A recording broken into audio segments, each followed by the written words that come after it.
Votre honneur, mon fils a quelque chose d'important à vous montrer. La voix fragile du garçon de Neuve en résonna dans la salle d'audience bondée, rompant le silence tendu comme une lame. Tous les regards se tournèrent vers Tyler, mon petit garçon, qui marchait d'un pas déterminé vers la table du juge. Dans ses mains, il tenait une petite clé USB argentée qui tremblait. Mon ex-femme Victoria pâlit instantanément. Son avocat, l'arrogant Jonathan Mills, se leva brusquement de sa chaise, le visage marqué par une panique à peine dissimulée. « Objection, votre honneur. Un enfant ne peut pas présenter de preuves sans supervision adéquate. » s'écria Mills, d'une voix étrange et aiguë.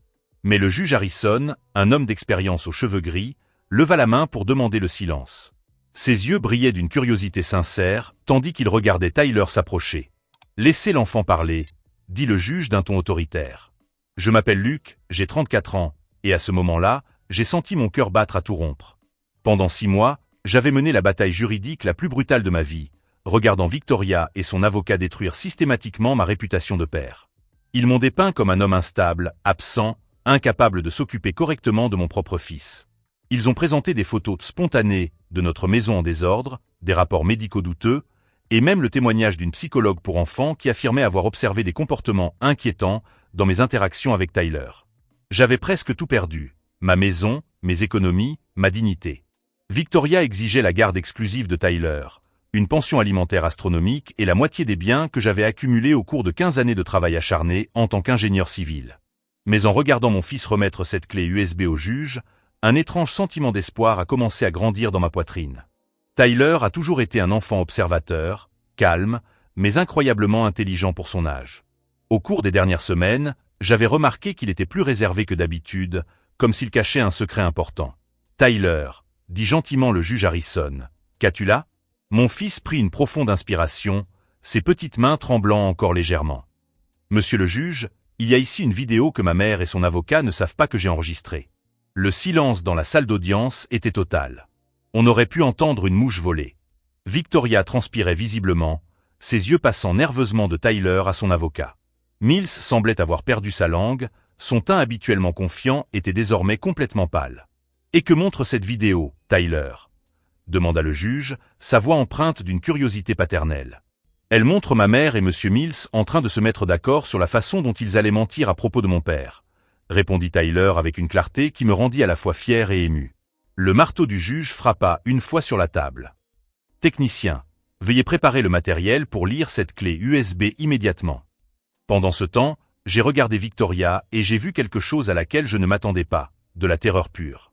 Pas l'inquiétude de quelqu'un qui est faussement accusé, mais la peur authentique de quelqu'un qui savait exactement ce que contenait cette clé USB. C'est à ce moment-là que j'ai compris que mon fils n'avait pas seulement enregistré une conversation anodine. Il avait capturé quelque chose de dévastateur. Si vous suivez cette histoire de courage et de découverte, n'oubliez pas de vous abonner à la chaîne pour voir comment un garçon de 9 ans a réussi à changer complètement le cours d'un procès. Car ce que Tyler avait enregistré sur cette clé USB n'était pas seulement une preuve de manipulation, c'était la preuve irréfutable d'un complot si élaboré et cruel qu'il allait changer à jamais non seulement l'issue de ce divorce, mais aussi la vie de toutes les personnes présentes dans cette salle. Pour bien comprendre ce que Tyler avait capturé sur cette clé USB, je dois remonter 6 mois en arrière, au moment où tout a commencé. Victoria et moi avons officiellement divorcé il y a 1 an, mais notre séparation s'est prolongée à travers d'interminables batailles judiciaires. Ce qui avait commencé comme une procédure à l'amiable s'est rapidement transformé en guerre totale lorsque Victoria a engagé Jonathan Mills, un avocat connu pour sa réputation impitoyable dans les affaires de garde d'enfants. Mills était un homme d'une 40aine d'années, aux cheveux parfaitement coiffés en arrière, toujours vêtu de costumes coûteux qui semblaient tout droit sortis des pages d'un magazine d'affaires. Sa spécialité n'était pas seulement de gagner des procès, mais aussi de détruire complètement la partie adverse. La première réunion que j'ai eue avec mon avocat, Robert Chen, a été un véritable choc. Il m'a montré la requête initiale de Victoria et je n'arrivais pas à croire ce que je lisais. « Luke, il demande la garde exclusive de Tyler », m'a dit Robert en ajustant ses lunettes tout en feuilletant les documents. « Ils prétendent que vous êtes émotionnellement instable, financièrement irresponsable et que vous représentez un risque pour le bien-être de l'enfant. » C'est ridicule, Robert. Tyler passe la moitié de la semaine avec moi. Il n'y a jamais eu de problème. Je sais, mais ils ont des preuves. Robert a étalé des photos sur la table. C'étaient des images de ma maison à des moments précis. De la vaisselle empilée dans l'évier, des vêtements sur le canapé, des jouets éparpillés sur le sol. On aurait dit la maison d'un homme négligé et irresponsable. Mais je reconnaissais chacune de ces photos. Elles avaient été prises pendant les week-ends où Tyler était avec moi et où nous passions tout notre temps à jouer, à construire des forts avec des oreillers, à faire des expériences scientifiques dans la cuisine. Le désordre était le résultat de moments de plaisir authentiques entre un père et son fils. Victoria avait les clés de la maison, murmurai-je, comprenant le piège. Elle entrait quand je n'étais pas là et ne photographiait que les mauvais moments. Robert acquiesça gravement. Et ce n'est pas tout. Il me montra des relevés bancaires marqués au marqueur jaune. Des achats que je n'avais jamais faits étaient mis en évidence. Des vêtements coûteux, des appareils électroniques, même des dépenses dans des bars et des casinos. Mais je n'ai jamais commencé à protester. Victoria avait toujours accès à la carte supplémentaire du compte joint, expliqua Robert.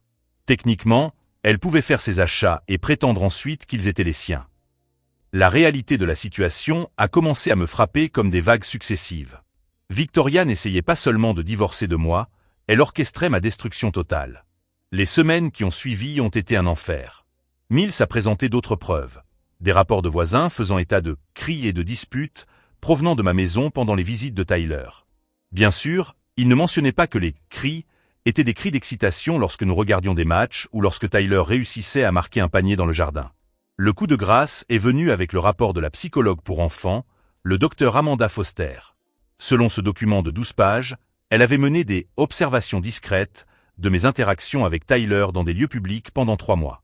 Le rapport dressait un tableau dévastateur. J'aurais ignoré Tyler au terrain de jeu pendant que je consultais mon téléphone portable, j'aurais répondu de manière agressive lorsqu'il essayait d'attirer mon attention et j'aurais fait preuve d'un comportement incompatible avec une paternité responsable.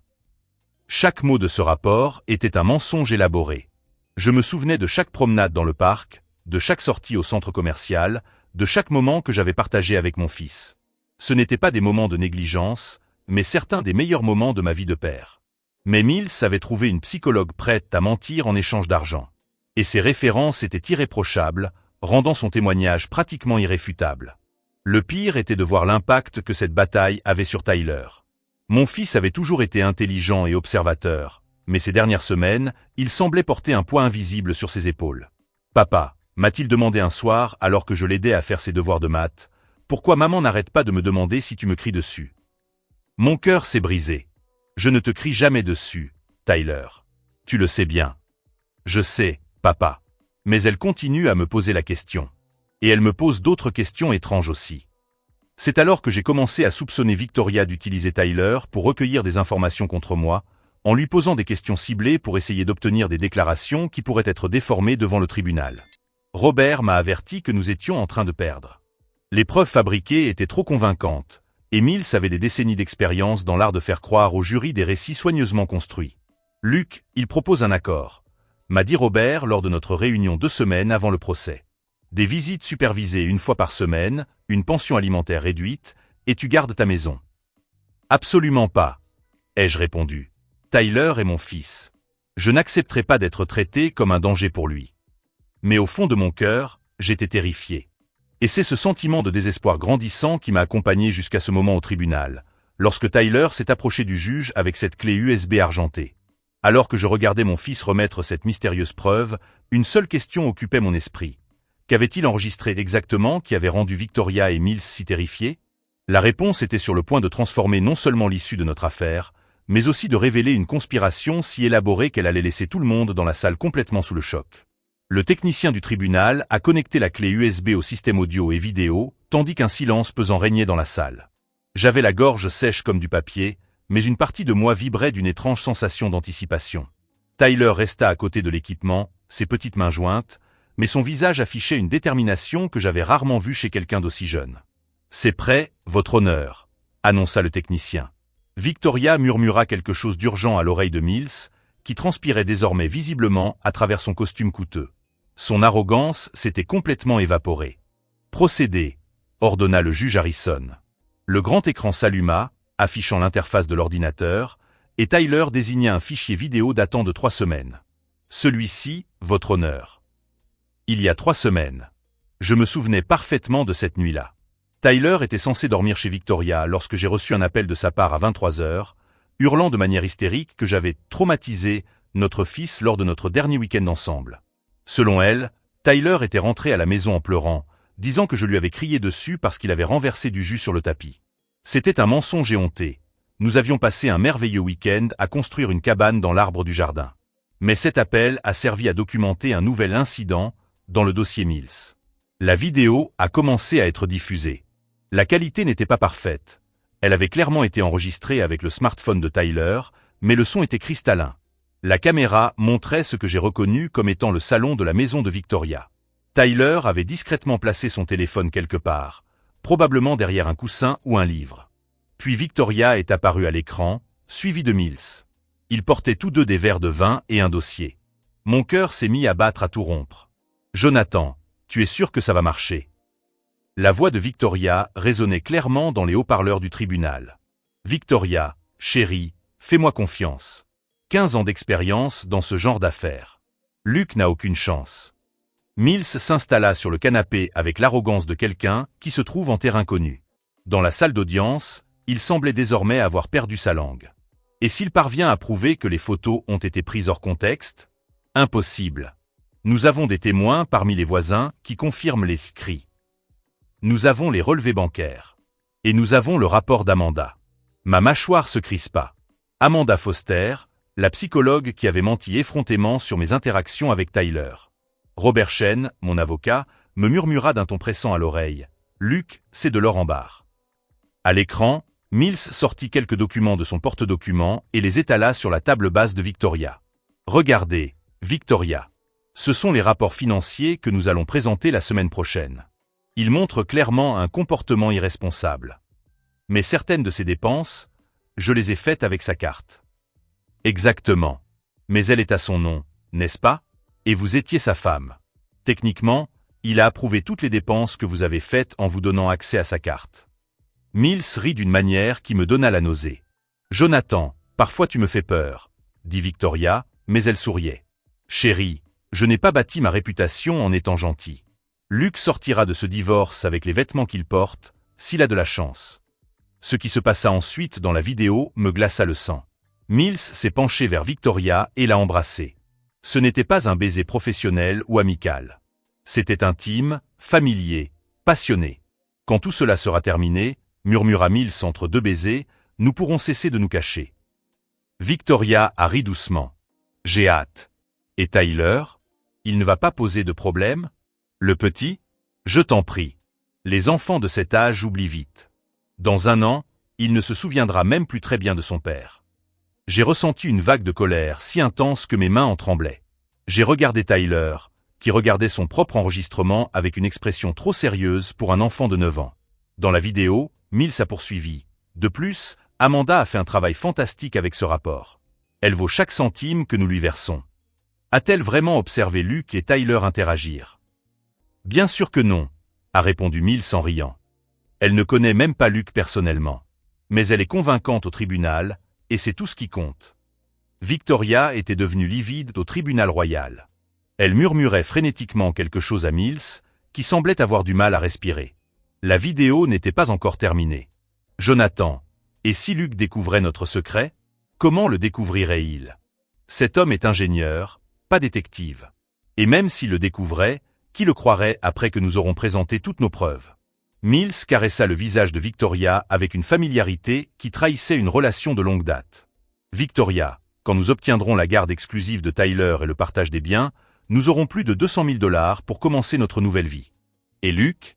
Eh bien, Luc paiera une pension alimentaire jusqu'à ce que Tyler ait 18 ans. Ils rirent ensemble, trinquant avec leur verre de vin. C'est à ce moment-là que quelque chose a fondamentalement changé en moi. Ce n'était pas seulement de la colère. C'était une lucidité froide et calculatrice que je n'avais jamais ressentie auparavant. Pendant des mois, je m'étais posé des questions. Peut-être étais-je vraiment un père indigne. Peut-être que les preuves présentées étaient fondées. Peut-être que je méritais de perdre Tyler. Mais en regardant cette vidéo, en voyant le complot élaboré pour me détruire, j'ai compris que je ne me battais pas seulement pour mes droits en tant que père. Je me battais contre un système corrompu qui avait transformé mon fils en orphelin de père vivant par pure cupidité. Tyler avait tout enregistré. Mon petit garçon de 9 ans avait eu l'intelligence et le courage de documenter la trahison de sa propre mère. La vidéo se terminait par Mills et Victoria montant les escaliers ensemble, laissant les documents éparpillés sur la table. Le silence dans la salle d'audience était assourdissant. Le juge Harrison a retiré ses lunettes et les a nettoyées lentement, le visage figé dans une expression d'indignation contenue. « Monsieur Mills, a-t-il dit d'une voix tranchante comme une lame, je suppose que vous aimeriez expliquer ce que nous venons de voir. » Mills a ouvert et fermé la bouche plusieurs fois, comme un poisson hors de l'eau. Aucun son n'est sorti.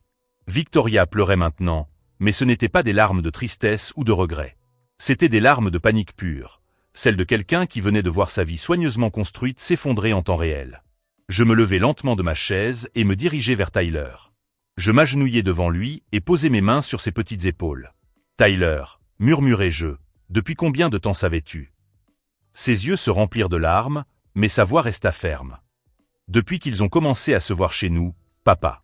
Je savais que ce n'était pas bien. » Je serrai mon fils dans mes bras assez fort pour qu'il sache que je ne le laisserai plus jamais affronter une telle situation seul.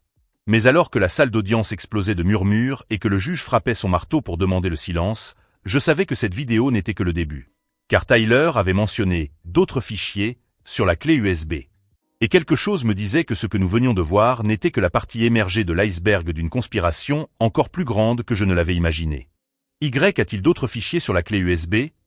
Demanda le juge Harrison, sa voix empreinte d'une curiosité qui promettait d'autres révélations dévastatrices. Tyler acquiesça avec un sérieux qui semblait bien supérieur à ses 9 ans. « Oui, votre honneur. Beaucoup d'autres. » Victoria tremblait maintenant visiblement. Ses mains tremblaient nerveusement tandis qu'elle murmurait désespérément quelque chose à Mills, qui semblait avoir complètement perdu son sang-froid professionnel. « Votre honneur, » tenta Mills une dernière fois, la voix cassée, « je proteste vigoureusement contre l'utilisation d'enregistrements obtenus sans le consentement d'un enfant. » Monsieur Mills, l'interrompit le juge d'une froideur glaciale, je pense que vous avez perdu tout droit de protester sur des questions éthiques lorsque vous avez conspiré pour présenter un faux témoignage devant cette cour. Robert Shen, mon avocat, me murmura à l'oreille.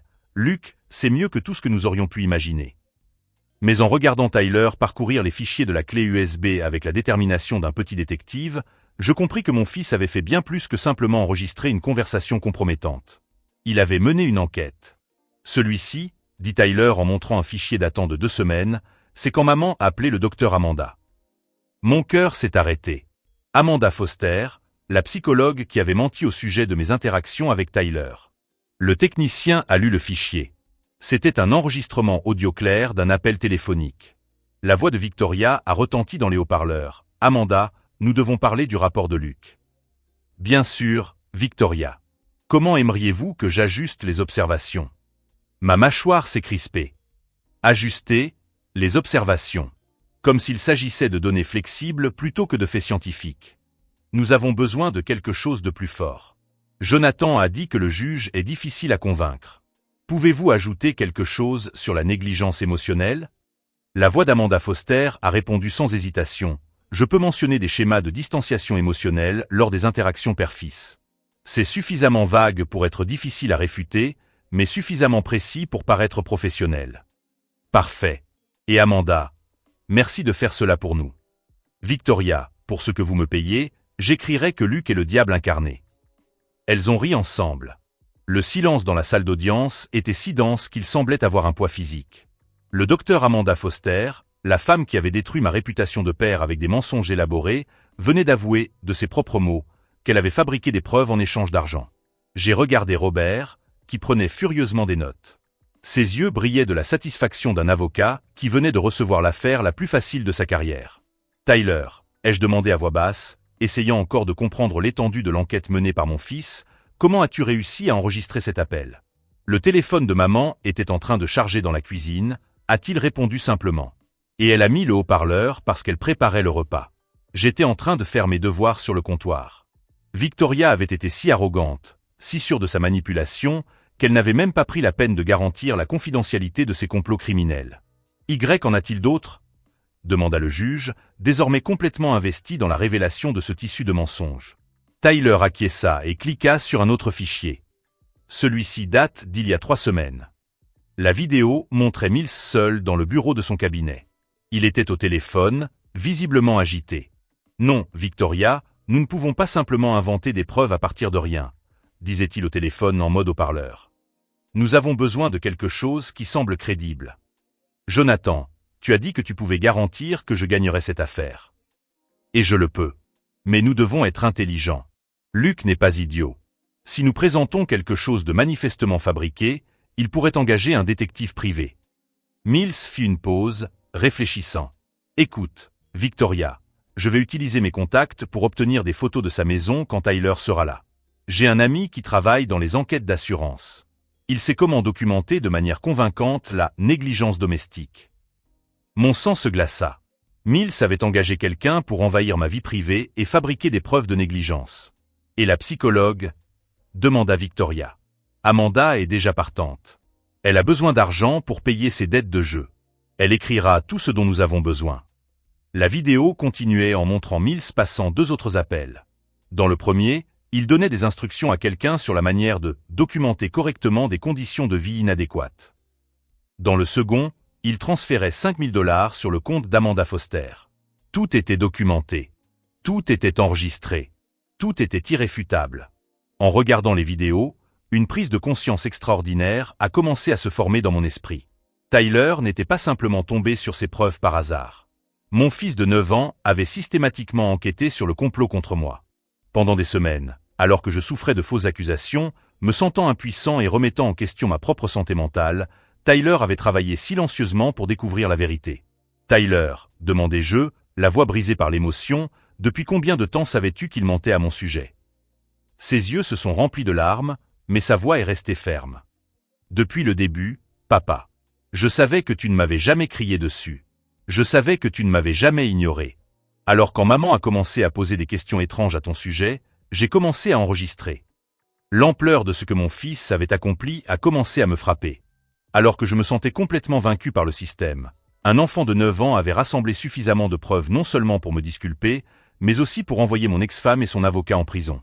Mills s'était levé de la table et se dirigeait vers la sortie, essayant clairement de s'enfuir avant que d'autres preuves ne soient révélées. « Messieurs les agents », ordonna le juge Harrison, « arrêtez cet homme. Et ramenez le docteur Amanda Foster. Je pense que nous avons suffisamment de preuves pour engager plusieurs poursuites pénales. » Victoria pleurait ouvertement à présent, son masque de victime étant enfin tombé. Mais Tyler n'avait pas encore fini. « Monsieur le juge, dit-il, il y a encore une chose. » Il cliqua sur un dernier fichier. C'était un document numérisé, un papier que je reconnus immédiatement. Il s'agissait d'une police d'assurance vie à mon nom, avec Victoria comme bénéficiaire. « Tyler, murmurai-je, où as-tu trouvé ça? » C'était dans le dossier de maman, avec d'autres papiers. « Papa, regarde la date. » La police avait été augmentée à $500 000 seulement 2 semaines avant que Victoria ne demande le divorce. $500 000 qu'elle recevrait si quelque chose m'arrivait. Soudain, toutes les mystérieuses intoxications alimentaires, dont j'avais souffert ces derniers mois, prenaient un sens beaucoup plus sinistre. Si vous suivez ce parcours de découverte et de courage, n'oubliez pas de vous abonner à la chaîne, car les histoires de petits héros révélant de grandes vérités méritent d'être partagées. Le juge Harrison regarda la police d'assurance avec une expression mêlant horreur et indignation. « Monsieur Luc, dit-il formellement, je pense que vous devez immédiatement contacter la police. Ces preuves suggèrent que vous avez peut-être été en danger physique réel. » Alors que je regardais les agents menotter Victoria et Mills, et que Tyler me tenait fermement la main, j'ai compris qu'il ne s'agissait pas seulement d'une victoire juridique. C'était le moment où un garçon de 9 ans avait sauvé la vie de son père grâce à son courage d'affronter la vérité, même lorsque cette vérité concernait sa propre mère. Mais il restait une dernière révélation dans la clé USB de Tyler.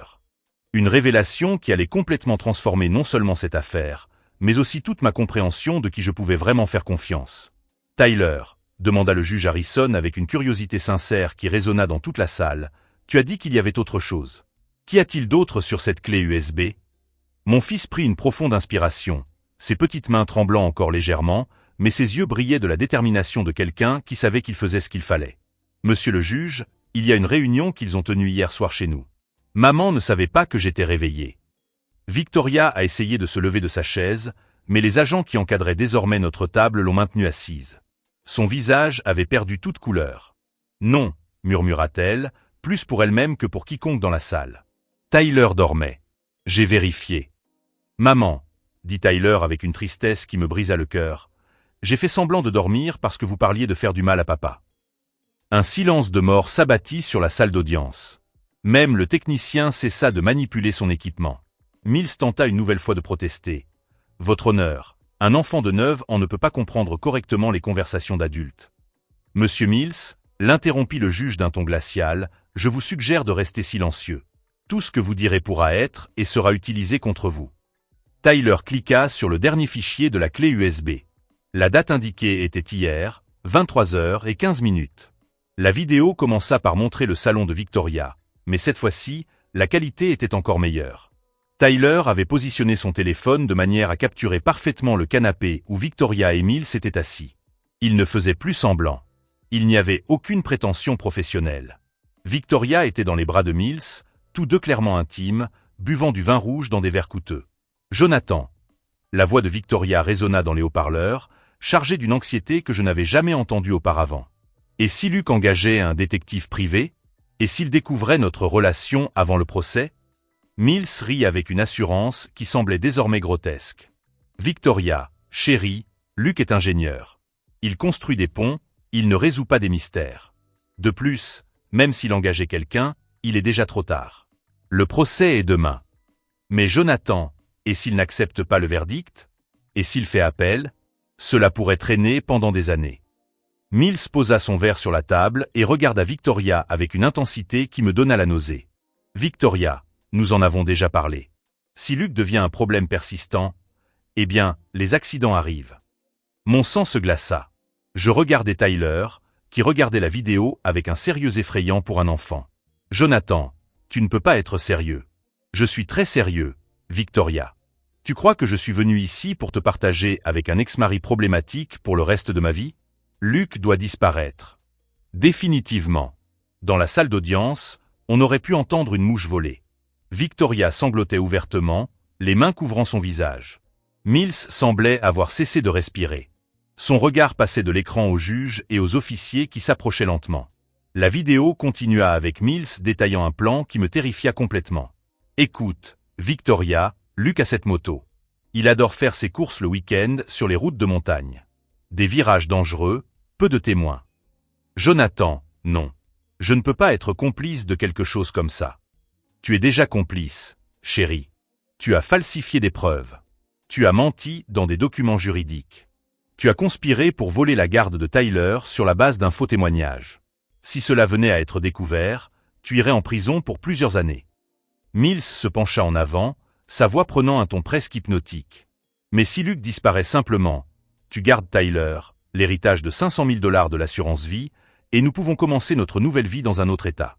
Tyler est jeune. Il finira par oublier son père. Et si Tyler parle de son père? S'il demande où est Luc? Victoria, à 9 ans, la mémoire des enfants est malléable. Nous déménagerons loin.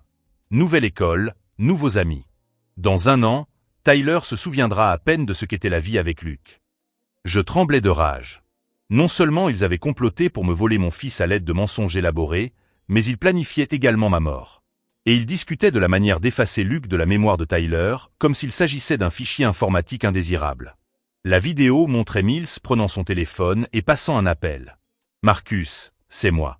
J'ai besoin de cette faveur dont nous avons discuté. Oui, celle de l'accident de moto. Demain après-midi, après le procès. Parfait. » Lorsque Mills a raccroché, Victoria a demandé « Qui est Marcus ?» Une vieille connaissance qui règle les problèmes discrètement. Il fera en sorte que cela ressemble à un accident tout à fait naturel. Des freins défectueux, peut-être un virage pris trop rapidement. Le juge Harrison s'était levé de son siège, le visage rouge d'indignation. Messieurs les agents, arrêtez immédiatement ces deux immédiatement pour complot en vue de commettre un homicide. Mais Mills tenta encore un dernier coup désespéré. Il se leva brusquement, poussant Victoria sur le côté, et cria « Tyler, tu ne comprends pas. Ton père est dangereux. Il allait te faire du mal, à toi et à ta mère. Nous essayons de vous protéger. » Tyler regarda Mills avec une lucidité dévastatrice pour ses 9 ans. « Monsieur Mills, » dit Tyler d'une voix ferme qui résonna dans toute la pièce, « mon père ne m'a jamais fait de mal. Mais vous essayez de me faire du mal en me l'enlevant. » C'est à ce moment-là que Mills comprit enfin. Un enfant de 9 ans avait systématiquement démantelé son complot élaboré. Non pas grâce à des avocats coûteux ou à des détectives privés, mais grâce à une simple observation et au courage de documenter la vérité. Mills regarda Tyler avec une expression mêlant terreur et une sorte de respect réticent. Il avait été vaincu par quelqu'un qui ne lui arrivait même pas à la taille. Comment l'as-tu su? Demanda Mills, sa voix n'étant plus que l'ombre brisée de son ancienne arrogance. Tyler répondit avec la brutalité honnête de l'enfance. Parce que vous, les adultes, vous pensez que les enfants ne font pas attention. Mais j'ai toujours fait attention quand il s'agissait de mon père. Pendant que les agents menottaient Mills et Victoria, le juge Harrison s'adressa à moi avec une expression mêlant soulagement et admiration. Monsieur Luke, cette affaire est officiellement close. Vous obtenez la garde exclusive. Tous les biens matrimoniaux sont transférés à votre nom et une ordonnance de protection permanente est prononcée contre les deux défendeurs. Il fit une pause et regarda Tyler. Et jeune Tyler, vous venez probablement de sauver la vie de votre père. Alors que Victoria et Mills s'étaient emmenés menottés hors de la salle, Victoria a crié une dernière fois. Tyler, maman t'aime. Maman t'a toujours aimé. Mon fils l'a regardé avec une profonde tristesse, mais sa réponse a été claire. Si tu m'aimais vraiment, tu n'aurais pas essayé de m'enlever mon père. Ce furent les derniers mots que Tyler adressa à sa mère. Alors que la salle d'audience se vidait progressivement, je me suis agenouillé devant mon fils et je l'ai serré dans mes bras assez fort pour qu'il sache que je ne le laisserai plus jamais affronter une telle épreuve seul. Tyler, lui ai-je murmuré à l'oreille, comment un garçon de 9 ans a-t-il réussi à faire ce que des avocats professionnels mettent des années à accomplir? Il m'a regardé avec ses yeux qui semblaient déjà bien plus vieux qu'ils ne devaient l'être. Papa, a-t-il simplement répondu, j'ai juste enregistré la vérité. Mais alors que nous sortions du tribunal, ma main serrant fermement la sienne, je savais que Tyler avait fait bien plus que simplement enregistrer des preuves. Il avait sauvé notre famille. Et transformé ma foi en justice, qui était un espoir brisé, en une certitude inébranlable que, parfois, les héros viennent dans de très petits emballages, transportant des clés USB argentées dans les poches de leurs uniformes scolaires. 6 mois après cette journée décisive au tribunal, j'étais assis sur un banc dans un parc, regardant Tyler jouer au football avec d'autres enfants par un samedi après-midi ensoleillé. Le son de leur rire résonnait sur le terrain, une mélodie qui était devenue la bande originale de notre nouvelle vie. Les conséquences juridiques pour Victoria, Mills et le docteur Amanda Foster ont été plus sévères que quiconque aurait pu l'imaginer. Mills a été condamné à 15 ans de prison pour complot en vue de commettre un homicide, parjure, falsification de preuves et fraude. Son permis d'exercer le droit a été révoqué à titre permanent, et il faisait face à des poursuites civiles intentées par d'autres clients qui avaient découvert qu'ils avaient été victimes de ces tactiques illégales. Victoria a été condamnée à 12 ans pour complot, parjure et tentative de fraude à l'assurance vie.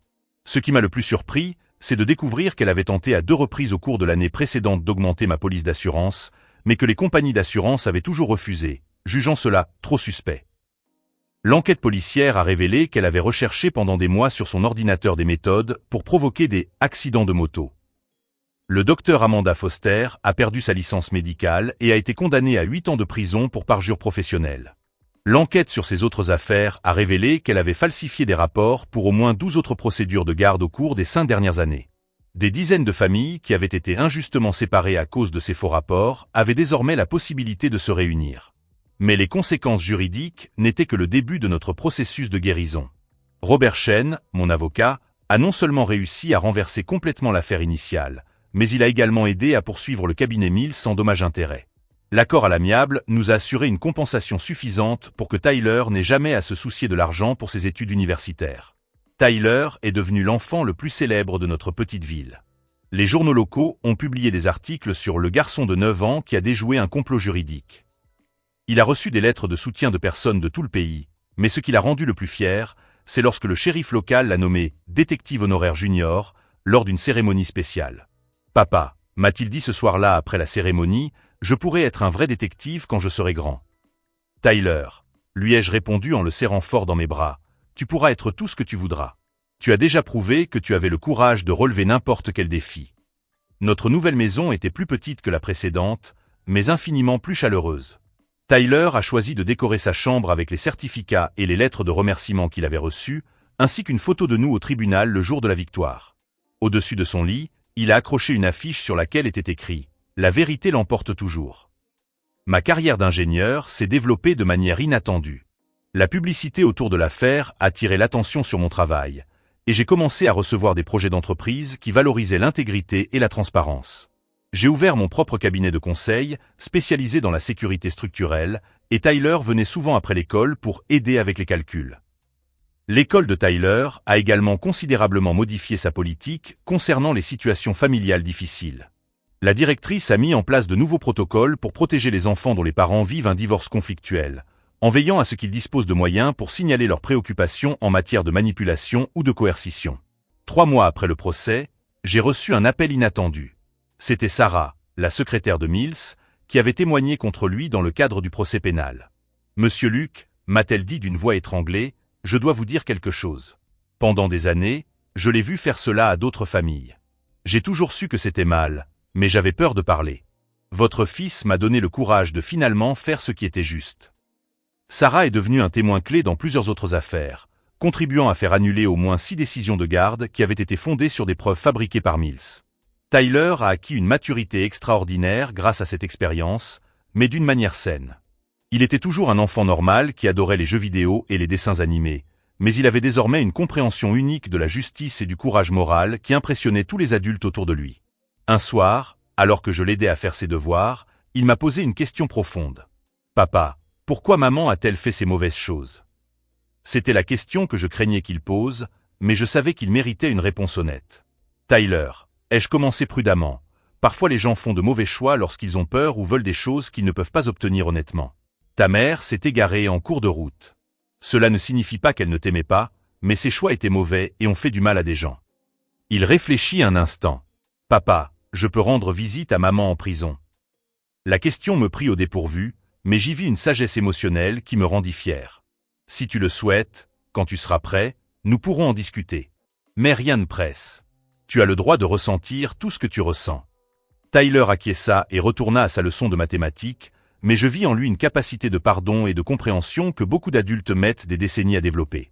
Nos week-ends sont devenus les aventures père-fils dont j'avais rêvé pendant des années. Nous avons construit une cabane élaborée dans le jardin, équipée d'un système de poulies conçu par Tyler.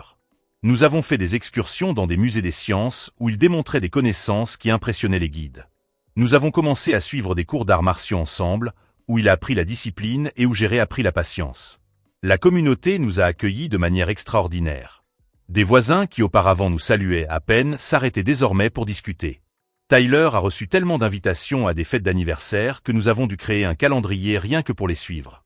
J'ai recommencé à sortir, j'ai rencontré des gens intéressants, mais mon objectif principal restait d'être le meilleur père possible. 1 an après le procès, Tyler et moi avons visité la tombe de mes parents.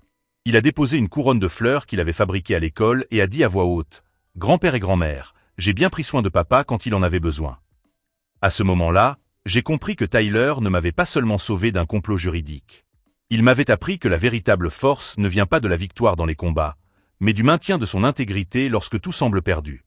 Il m'a montré que même un enfant peut changer le cours de la justice lorsqu'il agit avec courage et honnêteté. Aujourd'hui, 2 ans plus tard, notre relation est plus forte que je ne l'aurais jamais imaginé. Tyler est en 6e, il est délégué de classe et veut étudier le droit pénal quand il sera grand.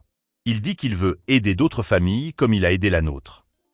Mon cabinet de conseil s'est développé et j'emploie désormais 12 personnes, toutes choisies pour leur personnalité en plus de leurs compétences techniques. Tyler continue de me rendre visite après l'école, m'aidant désormais sincèrement dans des projets simples et s'initiant à l'ingénierie. Victoria a écrit quelques lettres pour demander pardon, que Tyler et moi avons lues ensemble. Nous avons décidé que, lorsqu'il sera plus âgé et se sentira prêt, nous envisagerons une visite. Je crois en la possibilité de la rédemption, mais aussi en l'importance de protéger mon fils contre tout traumatisme inutile. Mills a tout perdu, sa carrière, sa réputation, sa liberté. J'ai appris par Robert Chen qu'il purgeait sa peine dans une prison pénitentiaire à l'intérieur des terres, où il travaillait à la bibliothèque. Je me demande parfois ce qui l'a poussé à choisir une voie aussi destructrice, mais je suis surtout reconnaissante à Tyler d'avoir eu le courage de révéler la vérité. Le docteur Amanda Foster a également tout perdu sur le plan professionnel. J'ai découvert qu'elle avait connu des difficultés financières en raison d'une addiction au jeu, ce qui expliquait sa propension à falsifier des rapports pour de l'argent. Plusieurs familles qui avaient été injustement séparées à cause de ces faux rapports sont désormais réunies, créant ainsi un héritage positif à partir de la révélation de sa corruption. La leçon la plus importante que j'ai apprise est que la véritable justice ne vient pas toujours des tribunaux ou des systèmes officiels. Elle vient parfois de petits héros au grand cœur qui refusent d'accepter l'injustice, même lorsque tous les adultes autour d'eux ont échoué à les protéger. Tyler m'a appris que le courage n'est pas l'absence de peur, mais le fait d'agir correctement malgré la peur. Il avait 9 ans lorsqu'il a affronté sa propre mère pour protéger la vérité. C'est un type de bravoure que la plupart des gens ne seront jamais amenés à démontrer. Si cette histoire de courage, de vérité et du pouvoir transformateur de l'honnêteté vous a touché, N'oubliez pas de vous abonner à la chaîne. Nous y partageons des histoires vraies de personnes ordinaires qui ont trouvé une force extraordinaire dans l'adversité. Des histoires qui prouvent que la justice peut prévaloir lorsque des personnes courageuses refusent d'accepter l'injustice. Aujourd'hui, alors que j'écris ces lignes, Tyler est dans le jardin en train de tester un nouveau projet scientifique. Un système d'alarme maison qu'il construit pour le salon des sciences de son école. Il m'a expliqué qu'il voulait créer quelque chose qui protège les familles des menteurs. Je regarde mon fils travailler avec la même détermination méticuleuse dont il a fait preuve pour documenter le complot contre notre famille, et je ressens une fierté qui transcende toutes les victoires professionnelles que j'ai jamais remportées. Il ne m'a pas seulement sauvé de la perte de la garde de mon fils ou d'un éventuel accident de moto prémédité.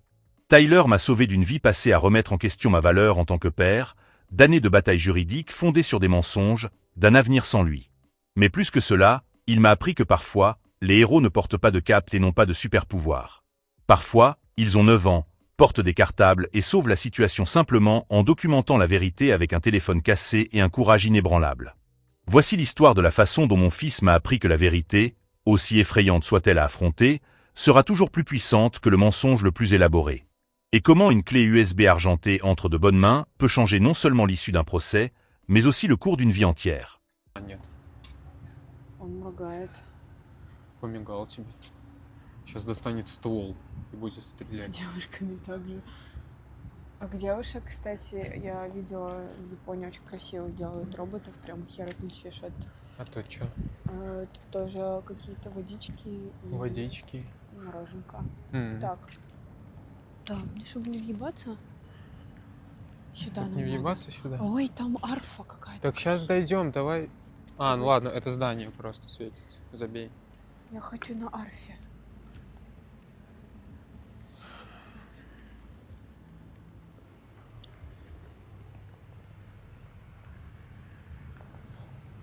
Шарики, а они просто светятся или они надувные? Я не думаю, что надувные. Хочу к шарику. Я хочу... Подожди, я знаю, что надо сделать.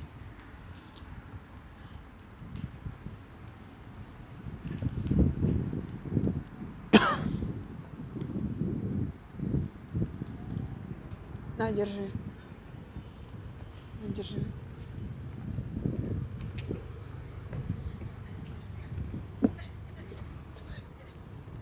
Сними, типа, я инвокер. Что-то слишком большой шар ты выбрала себе. Сферка не та. Нормально. Ну, пошли к шарикам тут сюда.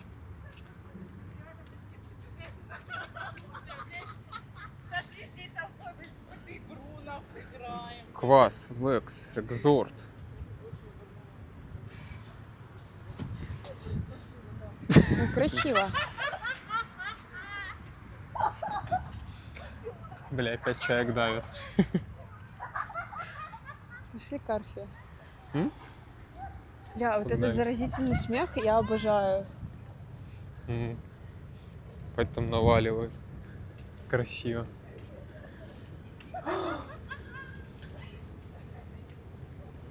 И потом Глеб снимет типа мои яйца. Гы-гы.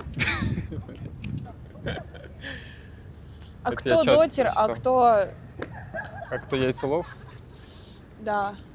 Ты, кстати, не видел. Мы до сюда не доходили. Это этот. Обратная сторона. Ну, сними. Идет, втыкает.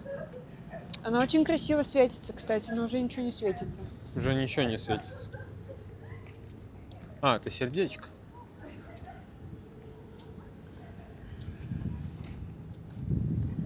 Ой, Красиво. капец, она отсвечивает в камеру. Сюда? Наехала быдло. Ты нам? Не знаю. Мы очень культурные. Это, видимо, про тех девушек, которые смеялись. Дудку. Так возьми.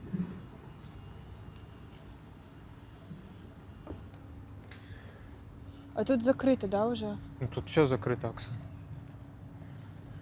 Как я Ой, понимаю, слушай, днем это Отойди, тут как раз таки вот эти двое. днем это посидят. все, что можно сделать в принципе.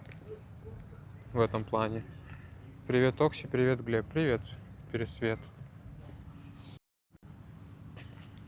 пошли отойдем. Там сидят Погнали. вот эти оба Ну так го. Хз. на лавочке. Чисто. То есть всякую, ну, молодежь К Кремлю, в сторону не Кремля. трогают. А, ну вот двое людей, гуляющих возле стен Кремля. Да что с фокусом? И со стабилизатором, с камерой, и, конечно, будет интересно Пять. смотреться. Глеб посмотрел в камеру и все сломалось. А во. Так, а как, ну, и что? И все? Ну да, как я понимаю, да, но если ночью. Ты прекрасно держалась. За что? За руль. За руль? С руль. Да. Спасибо. А вы по мосту прошли? А мы пойдем по мосту реально Го. пройдем? Го. Опа. Это ровно 3? Нихрена себе, в 3 ночи у вас А, колокола. в 2:30. В 2:30? Да, прикольно. Так. Пойдем на мостик.